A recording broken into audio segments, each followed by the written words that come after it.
एक बार फिर आप लोग के सामने आशुतोष पाठक और आप लोग को तहे दिल से धन्यवाद देना चाहेंगे कि आप लोग उतना ही प्यार और भरोसा बरकरार रखें जितना पहले आप करते थे। तो हमने आपको पहले ही बता रखा है कि बीपीएससी के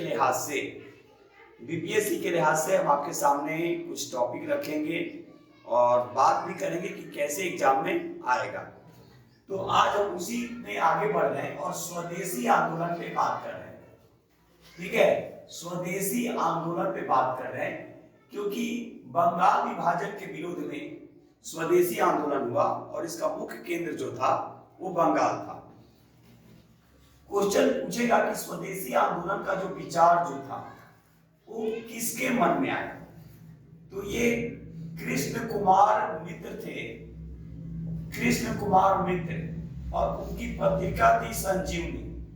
तो कृष्ण कुमार मित्र की पत्रिका संजीवनी में स्वदेशी आंदोलन का विचार सर्वप्रथम रखा गया था। अब अगर आपसे पूछा जाएगा कि आंध्र प्रदेश के डेल्टाई क्षेत्र में, आंध्र प्रदेश के डेल्टाई क्षेत्र में स्वदेशी आंदोलन किस नाम से जाना जाता था, तो ये है वंदे मातरम।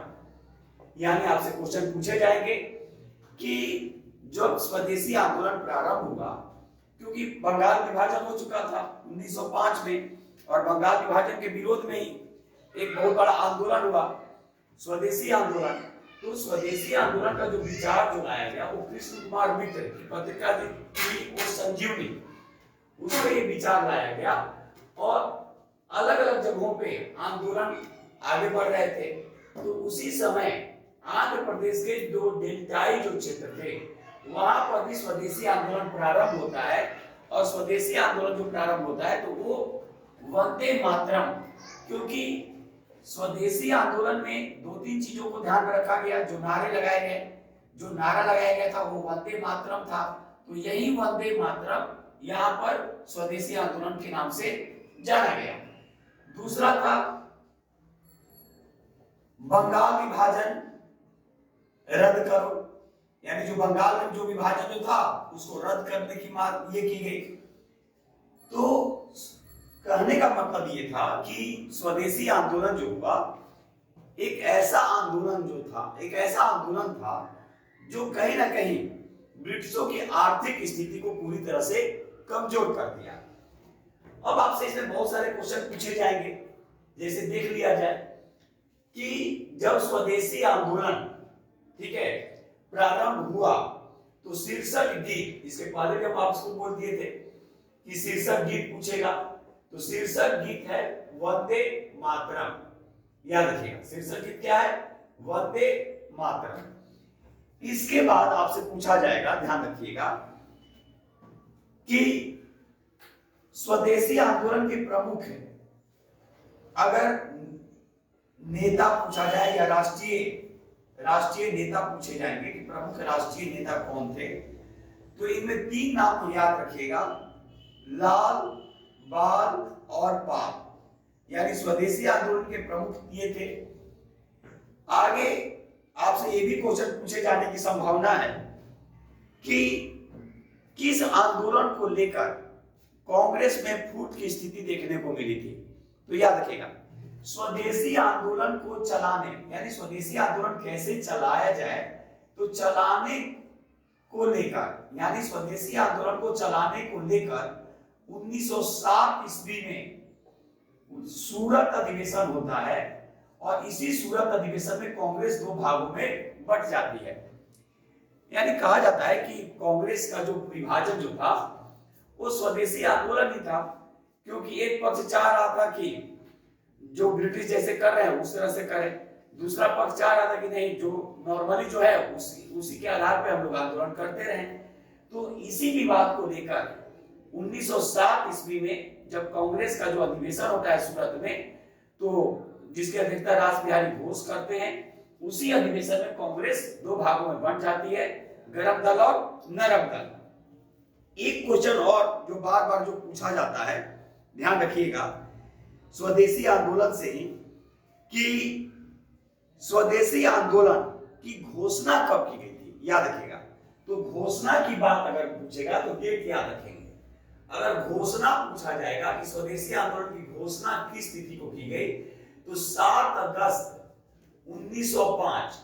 क्योंकि कुछ डेट आपको याद रखना है, जैसे 20 जुलाई आपको डेट याद रखना है, जैसे 7 अगस्त और 16 अक्टूबर, ये सारे डेट आपको याद रखने हैं।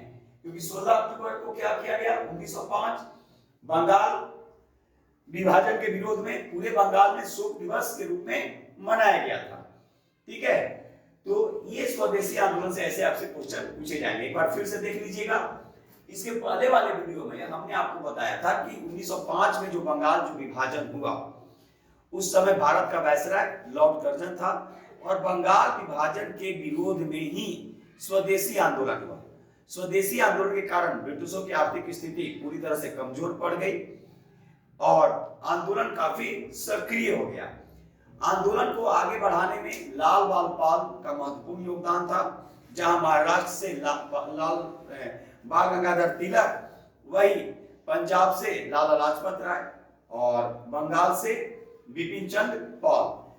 इसके अतिरिक्त स्वदेशी आंदोलन को जो लाने का यानी जो विचार जो रखा गया, वो एक किताब थी, एक पत्र था संजीवनी, जो लाया गया था किसके द्वारा, तो कृष्ण कुमार मित्र, यानी कृष्ण कुमार मित्र जो थे उनके द्वारा संजीवनी पत्रिका लाई गई और उसी में सर्वप्रथम स्वदेशी आंदोलन का विचार रखा गया।